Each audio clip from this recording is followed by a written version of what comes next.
Je ne veux plus jamais te voir dans sa vie. Oui, ton nom est échec. Aujourd'hui, l'Esprit de Dieu t'a démasqué. Tu sors d'elle et tu retournes dans les profondeurs des abysses. Restitue-lui tout ce que tu lui as volé. Je te commande au nom de Jésus. Restitue-lui tous ses biens. Prends-les dans tes tiroirs. Prends-les dans tes sanctuaires. Prends-les dans tes cimetières. Prends-les dans tes couverts et rends-les-lui au nom de Jésus. Tu lui rends sa paix, sa joie. Tu lui rends son mariage. Tu lui rends toutes ses grâces. Tu lui rends son bonheur. Tu lui rends sa fécondité.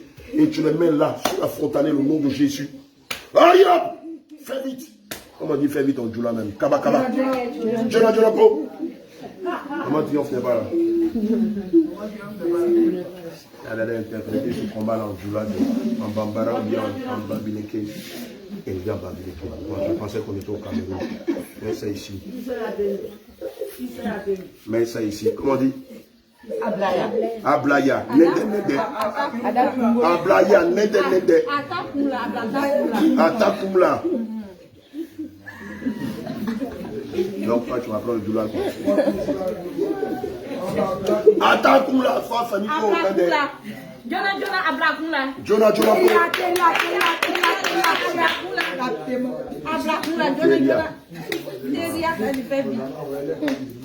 Mets ça là, mets ça ici. Remets tous ses biens sur sa fontanelle.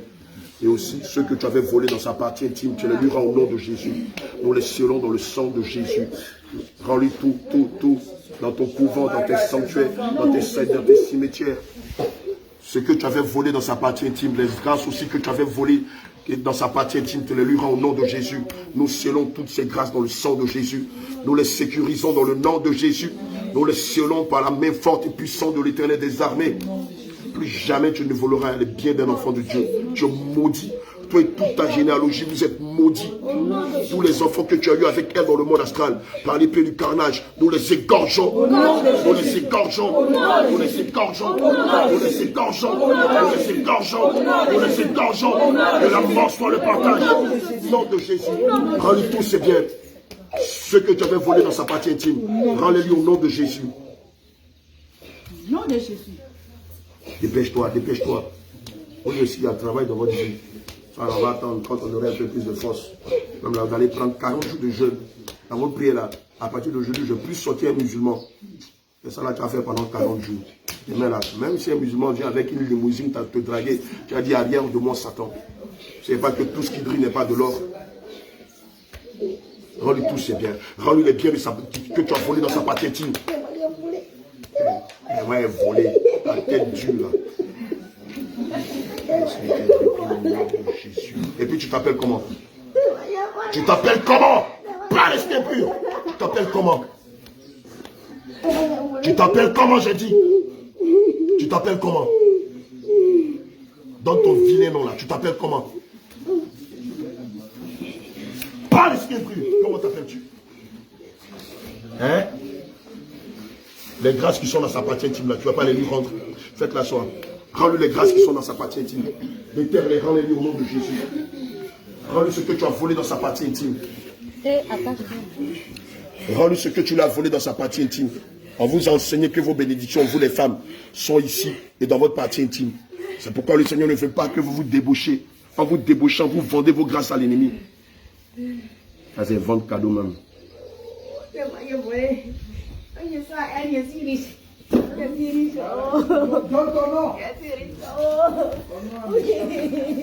vas donner ça. Il s'appelle Dao. Il a un surnom là. Il a donné un nom de Dao. Et il a juré qu'elle ne va jamais se séparer de lui. Il a dit, tu ne vas jamais te séparer de moi. C'est pourquoi, quand ils vont tenter de la marier, il y aura toujours des blocages. Parce que spirituellement, elle est mariée à ce Dao là. Or, le spirituel domine le physique.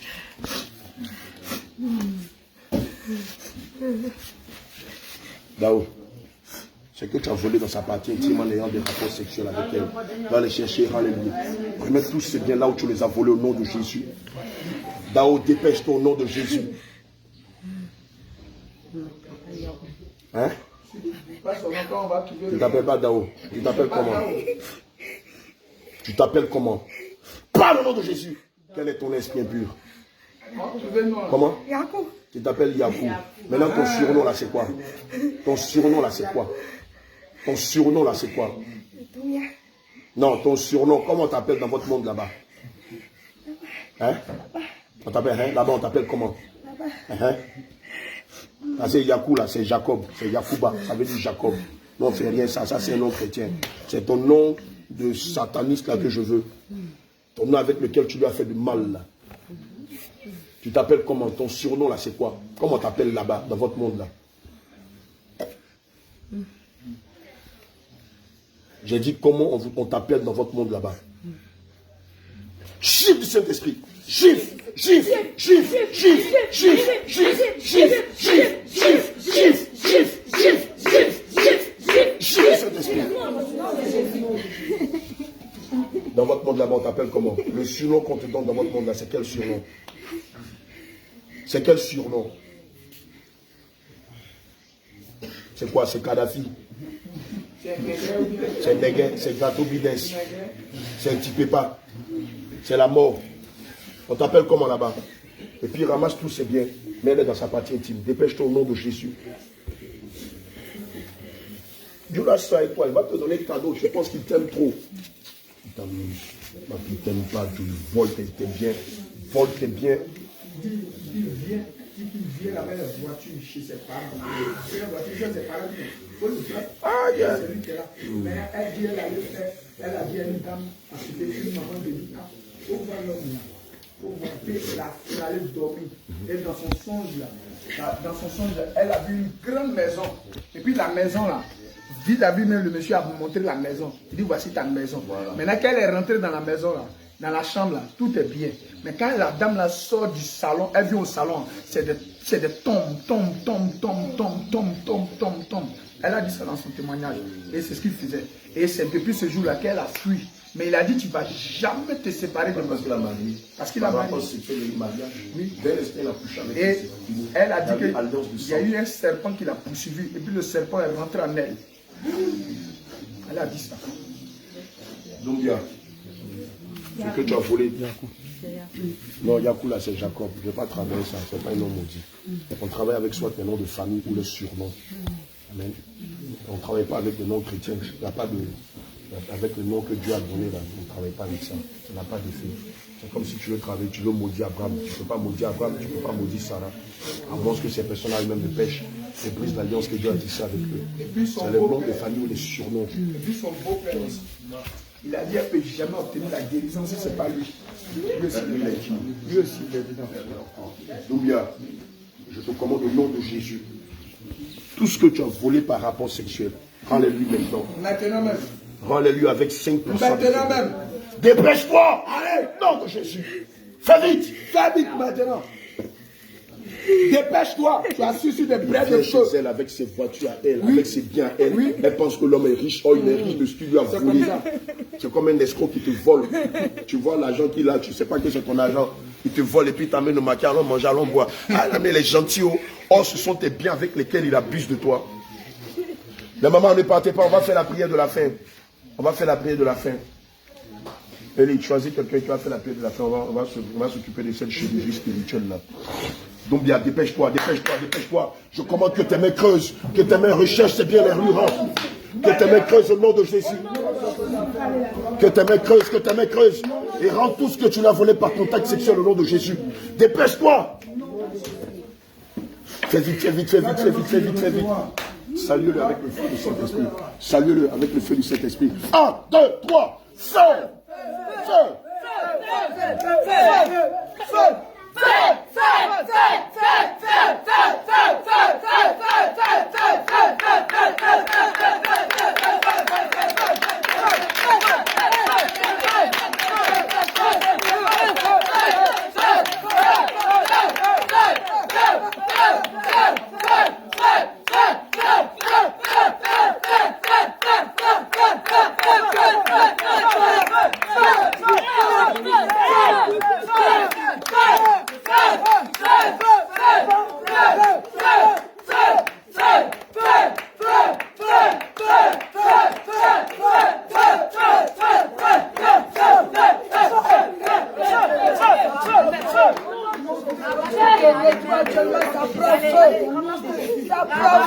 Mets-les dans sa partie intime.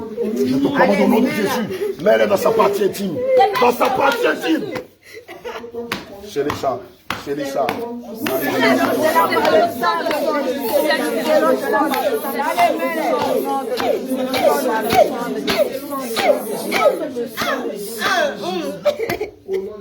Déchirons le vêtement de la confusion. Déchirons le vêtement du célibat. Déchire-le. Laissez-le même, il va le déchirer. Prends tes mains. Déchirons le vêtement du célibat. Le vêtement de la limitation.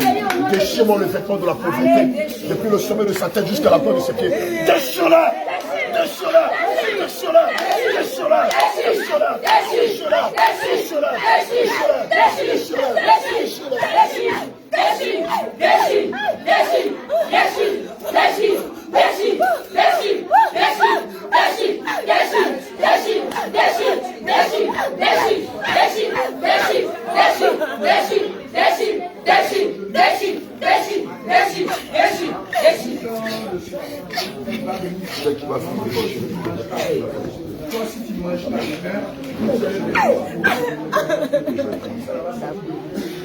On va la revêtir d'un vêtement de gloire, d'un vêtement de mariage, de sécurité, de bénédiction, de bonheur, de joie, d'élévation, de prospérité, de Jésus. Déchirement, ces vêtements au nom de Jésus. Ouais, l'interprète.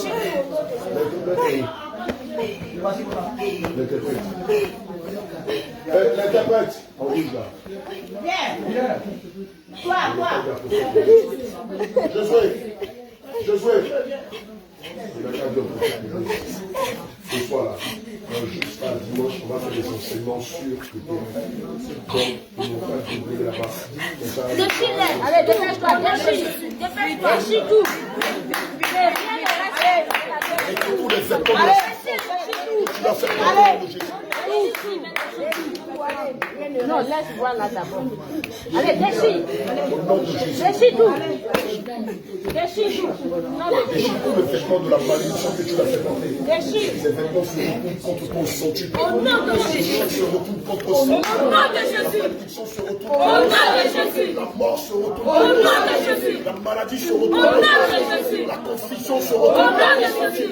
Le malheur se retourne Au nom de Jésus. L'échec se retourne Au nom de Jésus. Au nom de Jésus. Au nom de Jésus. Maintenant, ce soir, enseignement jusqu'à dimanche. Voilà. Enseignement, question-réponse. Prière, porte tout ça. Enseignement, question-réponse. Vas-y. Déchire-les au nom de Jésus. Déchire tous ces vêtements vers le nom de Jésus.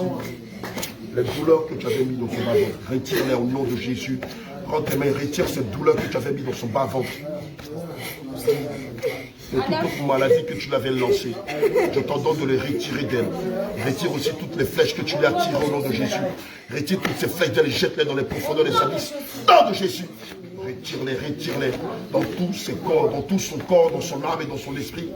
Retire-les d'elle et à toutes ses articulations, dans sa tête, dans son dos, dans son bas-ventre, dans sa poitrine. Retire toutes ces flèches d'elle au nom de Jésus. Le soir, on va les dormir là. Lorsque vous allez finir la connexion de Jésus, évoquez sur le sang de Jésus dans votre partie intime. Vous allez recevoir la visitation de la marée de Dieu.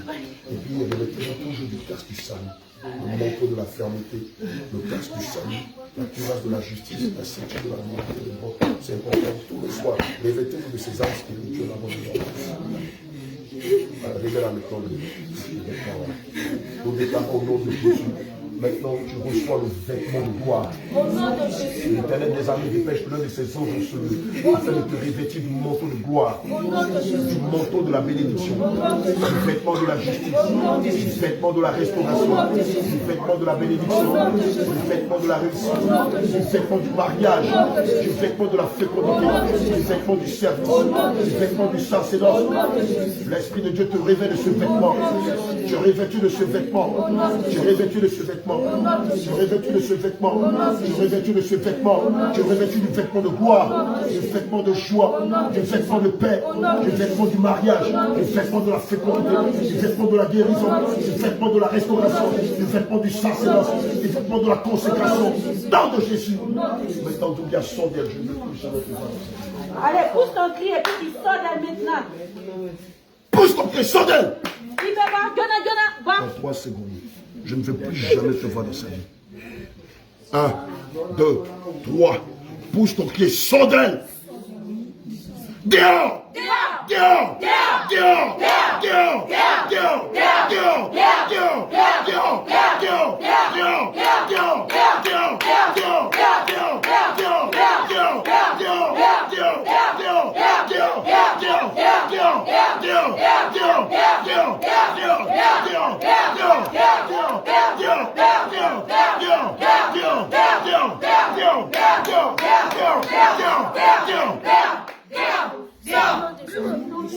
Le sang de Jésus la restaure. Le sang de Jésus.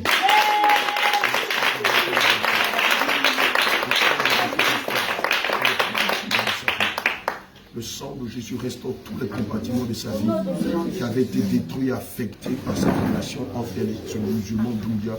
Au nom de Jésus, nous avons prié.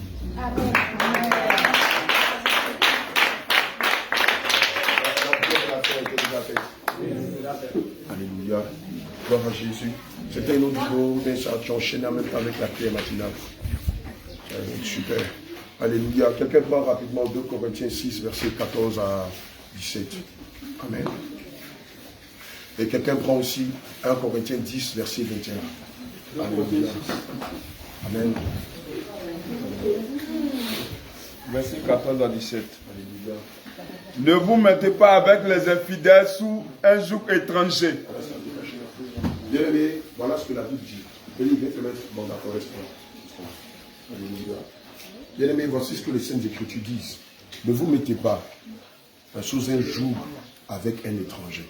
Alléluia, c'est ça? Oui. Alléluia. Bien aimé, l'étranger, c'est qui? C'est tous ceux qui ne confessent pas Jésus-Christ comme Dieu, comme sauveur, comme conseiller, comme avocat, comme défenseur. C'est tous ceux qui ne fondent pas leur espoir ou leur regard sur Jésus-Christ de Nazareth. Alléluia. Amen. Mais c'est qui ces personnes-là? Les musulmans. Amen. Qui ne reconnaissent pas la divinité de Jésus. Les témoins de Jéhovah, les féticheurs, les marabouts, les satanistes, les religieux, les bouddhistes. En tout cas, tous ceux-là qui ne confessent pas Christ. Évidemment, lorsque vous vous mettez en alliance avec eux, ici je vais mettre le regard, je vais pointer le doigt sur les musulmans. Amen. Nous, quand on était dans le monde, on savait de nos amis musulmans que lorsqu'ils draguaient une chrétienne, ils prenaient la peine d'aller chez le marabout et de consulter, avec le nom que la jeune demoiselle leur avait donné, de consulter sur son destin, sur ses grâces et sur les étoiles qu'elle portait. Évidemment, quand ce musulman-là va s'acharner à vous draguer, à vous faire la cour, on va dire de façon sensuelle, avec beaucoup de manies et tout ça. Bien aimé, comprenez par là que c'est le larron qui vit aux dépens de celui qui l'écoute. C'est le piège de la lionne devant la biche, devant la gazelle, devant l'antilope. C'est ici le piège de la proie devant le prédateur. Alléluia. Bien aimé, il n'y a pas d'accord entre nous les musulmans. Oui, je te l'ai dit. Il n'y a pas d'accord entre nous les musulmans parce qu'on n'adore pas le même Dieu. Et si on n'adore pas le même Dieu, comment vouloir se mettre ensemble? Sur quelle base? Sur quel but? Évidemment, lorsque je me mets avec un musulman, dans un couple ou dans une relation même impudique, évidemment, j'ai pour beau-père Satan et non pas pour beau-père Jésus. Non, ou pas pour père, c'est Jésus. Puisque nous, notre père, c'est Jésus. Mais les musulmans, leur père, c'est Satan. Amen. Dont l'un des agents est Allah. Alléluia. Et donc, dès que je me mets en ménage, ou en couple, ou en relation avec un musulman, mon beau-père devient de facto Satan. C'est pourquoi 2 Corinthiens 6, verset 14 dit, ne vous mettez pas avec les étrangers, ne vous mettez pas sous un joug étranger. Alléluia. Gloire à Jésus. Je peux continuer. Car, quel rapport y a-t-il entre la justice et l'iniquité? Car, quel raccord y a-t-il entre le christianisme et l'islam? Quel accord y a-t-il entre la lumière et les ténèbres? Alléluia. Alléluia. Quel accord y a-t-il entre Christ et Bélial? Quel accord y a-t-il entre Jésus qui est Dieu et Allah? Admettons que vous êtes mariés, vous êtes dans la même maison. Ton mari prie Allah, toi tu pries Jésus. Mais déjà même là, lors de la dot, les parents de ton ami vont te dire de renoncer à Christ et d'accepter Allah, de te prosterner, de te faire raser les cheveux, de te convertir à l'islam. Mais bien aimé, ce acte que tu as fait ou que tu vas faire, ça s'appelle l'apostasie. C'est-à-dire renoncer à la vie éternelle au détriment de la mort éternelle. Accepter pour un temps les biens de ce monde. Et quel genre de biens? Parce qu'après, ton mari, ton futur mari va te prendre une co-épouse. Tu vas dire quoi là? Quand il va te prendre une Mawa, une Korotoum, quand il va te prendre une Mariam, une Aïcha, toi en tant que chrétienne, que vas-tu lui dire? Il va te dire, mais toi tu ne sais pas que moi je suis musulman et que chez nous les musulmans, notre faux Dieu nous permet de marier 4 femmes en attendant qu'on ait 72 dans les Wahhabites ou dans les Wahhabia. Alléluia, que vas-tu lui dire?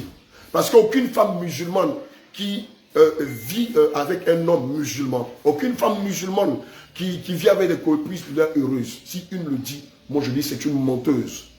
Parce que la rivalité, ça n'apporte pas le bonheur. Ça rentre dans la sorcellerie, le maraboutage. Ils vont combattre tes enfants. Ils vont tout faire pour que tes enfants échouent dans leurs études. Ils vont tenter de t'empoisonner, de te faire du mal pour que tu meurs avant terme. Ça aller vivre avec un musulman. Quelqu'un qui va consulter sur toi, qui va te voler tes grâces et tes bénédictions, comme cela a été le cas pour notre fille Déborah dans la foi tout à l'heure. Tu vas dire quoi au Seigneur Jésus demain? Ah non, il n'y avait pas d'homme pour m'épouser, c'est pourquoi je me suis mis dans un ménage où c'est un musulman qui m'a demandé la main. Tu penses que ton argument va tenir devant la parole de Dieu? Allons-y. Auquel part a le fidèle avec le fidèle? Quelle part a le chrétien avec le musulman? Il n'y a aucun accord, aucune relation, aucune corrélation entre les musulmans et nous. Jamais. Nous sommes fils d'Abraham, ils sont fils d'Ismaël. Je ne te demande pas de les haïr, mais je te demande de rompre toute relation avec eux. Si tu m'entends ce matin, romps toute relation avec eux. C'est le mariage qui conduit en enfer. Le Seigneur ne t'a jamais demandé d'aller te mettre en mariage avec des infidèles. C'est le mariage qui conduit en enfer. Parce que de guerre ou de force, ils vont te faire obliger, ils vont t'obliger à adorer Allah. Oh, ne me dis pas non, moi je suis chrétienne, je suis mariée musulmane. Non, tu es catholique. Non, tu es idolâtre, tu es religieuse. Mais ceux qui sont nés de nouveau, mais le Saint-Esprit, même pour nous qui avons le Saint-Esprit, le Saint-Esprit ne voudra jamais que l'une de ses filles ou l'un de ses fils se mette en mariage avec un musulman. Jamais. Si peut-être dans le monde, vous vous êtes marié, que maintenant tu viens à Christ, regarde ce qui va se passer. Ton mari va te combattre. S'il ne te combat pas, amen. Mais pour la plupart du temps, toutes celles qui ont connu Christ après le mariage, qui sont nées de nouveau, leur mari musulman les ont combattus jusqu'à ce qu'elles sortent du foyer. Pourquoi? Parce que ce type de mariage, le Seigneur Jésus n'est pas là-dedans. Alléluia. Quel rapport y a-t-il entre le temple de Dieu et les idoles? Mais bien sûr, le gars il adore Allah. Il a des rapports avec toi. Toi qui es le temple de Dieu.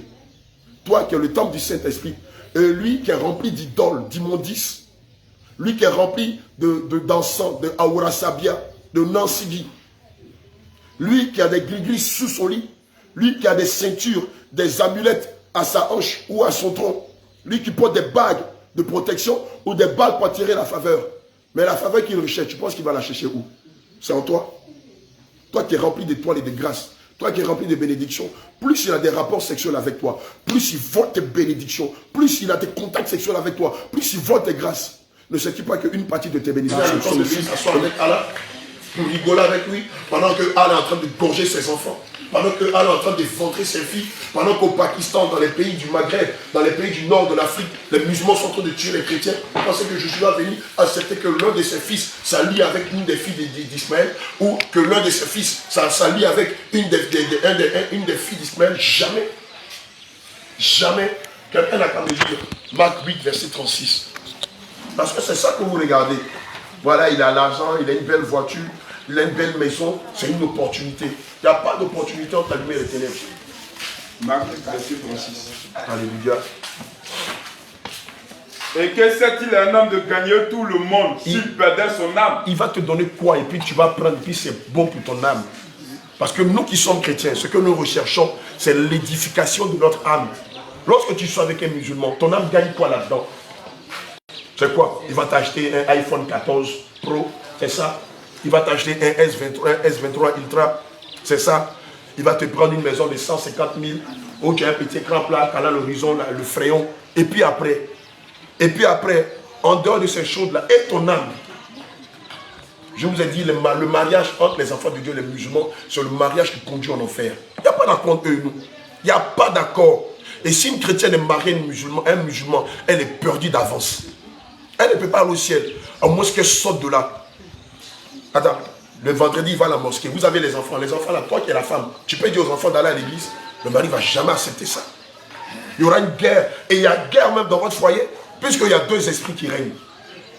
Et Dieu, comme c'est un gentleman, là où règne le désordre, il quitte là. Il quitte là. On a reçu comme ça il y a 3 ou 4 ans une bien-aimée qui est venue avec son mari. Personne interposée qui sont venus à la maison. Le monsieur est musulman, la dame, elle est soi-disant chrétienne. Et puis quelle chrétienne, catholique, ils appellent ça chrétienne. Pas que ça, c'est idolâtre. Le monsieur, il allait jouer au football, il a eu le pied cassé. On a prié, le Seigneur l'a guéri. Quand le Seigneur l'a guéri, il faut voir la dame. Elle va même plus dans son coin d'idolâtrie là. Ah Jésus, ah bébé, tu as vu, non. C'est pourquoi il t'a dit qu'il faut venir à l'église là. Il dit, toi tu es chrétienne. Là c'est quoi? Catholique. Il a dit, mais pourquoi tu n'as pas pris ta statue de Marie là pour mettre sur son pied pour qu'il guérisse? Il fallait rester chez toi à la maison, tu prends ta statue de Marie, tu mets ça sur son pied, tu vas voir si ta statue là peut faire quelque chose à quelqu'un. Même un moustique ne peut pas tuer. Alléluia. Il n'y a pas d'accord entre la lumière et les ténèbres. Il n'y aura jamais d'accord. Quelqu'un n'a qu'à me lire Esdras 11, verset 11. Voilà ce que ça donne. Lorsque vous allez vous mettre en couple ou en ménage avec les musulmans, pensez qu'ils vous aiment. Et la personne là qui dit qu'il t'aime là, après, il va t'amener dans la maison une mawa, une korotoum. On n'a pas vu ça à Daloa. À Daloa, vous qui étiez avec nous à Daloa. On n'a pas vu ça avec la bien-aimée Sarah. Esdras 11, 11. 10. Esdras. Ça s'arrête à bon d'accord. Prenez Esdras 10, 11 sur le mariage entre la femme étrangère et les enfants de Dieu. Plusieurs fois, le Seigneur interdit cela dans l'Ancien Testament. Dans le Nouveau Testament, il revient, mais sous une autre forme. Et quand vous lisez 1 Corinthiens 7, la Bible nous dit que pour nous qui sommes avec des païens, lorsqu'on rencontre Christ, on a le choix, soit qu'on reste avec eux, soit qu'on se sépare d'eux. Ce n'est pas un péché. Confessez-vous maintenant votre faute à l'Éternel, Alléluia. le Dieu de vos pères, et faites sa volonté. Séparez-vous des peuples du pays et des femmes étrangères. Amen. Alléluia, il faut les prendre. Confessez maintenant votre faute à l'Éternel, le Dieu de vos pères, et faites sa volonté. Séparez-vous des peuples du pays et des femmes étrangères. Alléluia. 1 Corinthiens 7, verset 10 à 11. À ceux qui sont mariés, j'ordonne, non pas moi, mais le Seigneur, que la femme ne se sépare pas de son mari. Et si elle est séparée, qu'elle demeure sans se marier ou qu'elle se réconcilie avec son mari et que le mari ne répudie pas sa femme. Alléluia. On va prendre à partir du verset 6. Je dis cela comme une concession, non pas comme un ordre. Je voudrais que tous les hommes soient comme moi. Mais chacun tient de Dieu un don particulier. L'un d'une manière, l'autre d'une autre. À ceux qui ne sont pas mariés et aux veuves, je dis qu'il leur est bon de rester comme moi. Mais s'ils manquent de continence, qu'ils se marient. Car vaut mieux se marier que de brûler. À ceux qui sont mariés, j'ordonne non pas moi, mais le Seigneur, que la femme ne se sépare pas de son mari. Et si elle est séparée, qu'elle demeure sans se marier, ou qu'elle se réconcilie avec son mari, et que le mari ne répudie pas sa femme. Aux autres, ce n'est pas le Seigneur, c'est moi qui le dis, mais il est poussé par le Saint-Esprit. Si un frère a une femme non croyante, si un frère a une femme païenne, et qu'elle consente à habiter avec lui, qu'il ne la répudie pas. Et si une femme a un mari non croyant, c'est-à-dire un homme, un mari païen, qu'elle consente à habiter avec elle, qu'elle ne répudie pas. Car le mari non croyant est sanctifié par la femme, et la femme non croyante est sanctifiée par le frère. Autrement, vos enfants seraient impurs, tandis qu'en fait ils sont saints. Si le non croyant se sépare, qu'il se sépare. Le frère ou la sœur n'est pas lié en pareil cas. Alléluia. Amen. Le frère ou la sœur n'est pas lié en pareil cas. Dieu nous a appelés à vivre dans la paix. En effet, comment savoir, femme, si tu sauveras ton mari? Ou comment savoir, mari, si tu sauveras ta femme? Mais si vous êtes dans cette posture-là, vous avez connu la scène doctrine, vous êtes marié un païen, un musulman, puisqu'on parle des musulmans. S'il est tolérant, amen. Mais s'il vous combat, vous avez le choix. Soit vous vous levez dans la prière, soit vous sortez de là-bas. Mais dans les deux cas, dans le second cas, celui de sortir de là-bas, ce n'est pas un péché. Alléluia, gloire à Jésus, je reprends. Si le non-croyant se sépare, qu'il se sépare. le frère ou la soeur n'est pas lié en pareil cas, n'est pas lié à lui. Ça veut dire quoi? Ça veut dire que le frère ou la soeur peut se remarier, mais dans la saine doctrine, non pas un autre musulman. Alléluia. Dieu ne nous a pas appelés, à vivre. Pardon, Dieu nous a appelés à vivre dans la paix. Alléluia. Gloire à Jésus. Donc toi qui t'es mis en rapport avec un musulman, le vendredi après la prière matinale, venez vous amener ici, on va commencer à prier pour vous. Alléluia. Gloire à Jésus. Que le Seigneur nous bénisse. On n'avait pas fini le passage de 2 Corinthiens 6, versets 14 à 17, je crois. Alléluia. Amen. Tu vas faire quoi avec un musulman? Dis-moi. Toi qui es dans la sainte doctrine, tu vas aller faire quoi avec les ténèbres? Non, il n'y a pas Marie. Pas Marie. Dans l'église, il y a plein de célibataires. Prie Dieu, le Seigneur va t'orienter. Et puis il va le servir, le chercher à te marier là. Tous les jours, on m'appelle, on me dit, homme de Dieu, mais ça fatigue mon esprit. Nous, on est en train de galérer ici pour gagner les âmes. Vous ne venez pas servir le Seigneur. Homme de Dieu, je veux me marier. Va, il y a un marché là. On appelle ça le marché des hommes. Va payer ton mari là-bas. Allons-y. Car nous sommes le temple du Dieu vivant. Car nous sommes le temple du Dieu vivant. Comme Dieu l'a dit. Comme Dieu l'a dit. J'habiterai et je marcherai au milieu d'eux. J'habiterai et je marcherai au milieu d'eux. Je serai leur Dieu. Je serai leur Dieu. Et ils seront mon peuple. Et ils seront mon peuple. C'est pourquoi sortez du milieu d'eux. C'est pourquoi le Seigneur Jésus dit, séparez-vous d'eux. Et séparez-vous, dit le Seigneur. Ne touchez pas ce qui est impur. Alléluia. Et je vous accueillerai. Amen. Bien aimé, tu ne comprends pas. Oui, les gens m'ont dit oui, que l'apôtre Abraham est en train de prêcher le divorce. Bien aimé, je t'explique ce qui se passe. Tu es en Égypte. Le Seigneur envoie Moïse et Aaron te faire sortir de l'Égypte. Or, quand tu es en Égypte, tu t'es marié à un Égyptien. Soit l'Égyptien sort avec toi, il accepte ton Dieu, Jésus. Soit l'Égyptien reste en Égypte et toi tu sors pour aller à Canaan. Voici l'image. Soit l'Égyptien sort de l'Égypte avec toi, il confesse ton Dieu, il abandonne ses faux dieux, ou soit l'Égyptien reste en Égypte, toi tu sors, tu vas à Canaan. Quel est le choix que tu vas faire ce matin, ma bien-aimée? Qu'est-ce que tu vas faire? Alléluia, tu as le choix, tu pries pour lui, il se convertit, vous allez ensemble au ciel, tu as le choix, tu sors. Mais quelle que soit la décision que tu vas prendre, bien-aimé, ça va impacter sur ton âme. Je te le dis en vérité, en vérité. Donc fais le bon choix. Le Seigneur a dit, sortez du milieu d'eux et séparez-vous d'eux. Alléluia. Bien-aimé, je suis sûr que plusieurs d'entre vous sont dans la même situation que le cas de Déborah. Oh, tu as dit, oh non, attends, mon mari, mais si il fait ça, on vous connaît. Mais tu as vu les esprits qui combattaient Déborah. Imagine-toi, si elle était mariée, ce musulman-là, il avait donné tout le lui qu'elle mourrait demain. C'est pourquoi on t'a fait lire Marc 8, verset 36, qui dit, à quoi sert-il un homme de gagner le monde et de perdre son âme? Tu vas vivre avec un musulman, un footballeur, un homme riche, un imam, beaucoup de choses. On a entendu une d'entre nous dire, oui, il y a un imam qui me drague, mais comme je n'ai pas l'argent, là, je vais accepter. Ah bon? Toi, tu es dans la sainte doctrine, un imam te drague, tu ne vas pas le convertir à l'islam, c'est bouffer son argent pour toi, c'est un vieux gaou, tu vas tenter de l'escroquer. Et meurs là-dedans, tu vas voir. Mais déjà, dès l'instant où il te donne son argent, il t'a déjà acheté.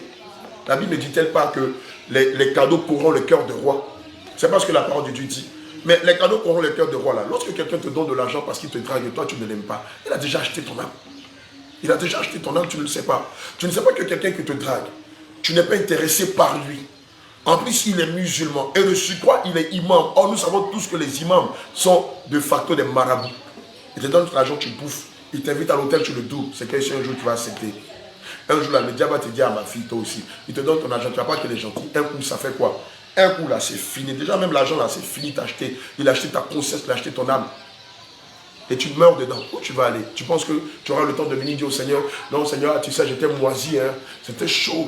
À la maison, on mange une fois. Et comme j'étais coincé financièrement, c'est pour ça que j'ai acheté ses avances.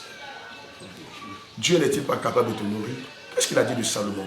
Salomon, même vêtu dans ses plus beaux habits, ses vêtements ne sont même pas similaires aux vêtements que portent les oiseaux. Et toi, tu t'inquiètes de quoi de ton lendemain? Quel est cet ouvrier qui ne travaille pas dans le champ et qui demande à la fin du mois à son patron de lui donner un salaire? Tout le mois ne t'a pas vu. Toute l'année, on ne t'a pas vu moissonner, gagner, défricher, déraciner, annoncer l'évangile. Et tu demandes au Seigneur de te bénir. Mais sur quelle base va-t-il te bénir? Dis-moi. Moi qui avais déjà travaillé chez les Libanais, chez un patron. Tout le mois, là, nous, on a été boy, servant, gardien, tout ça.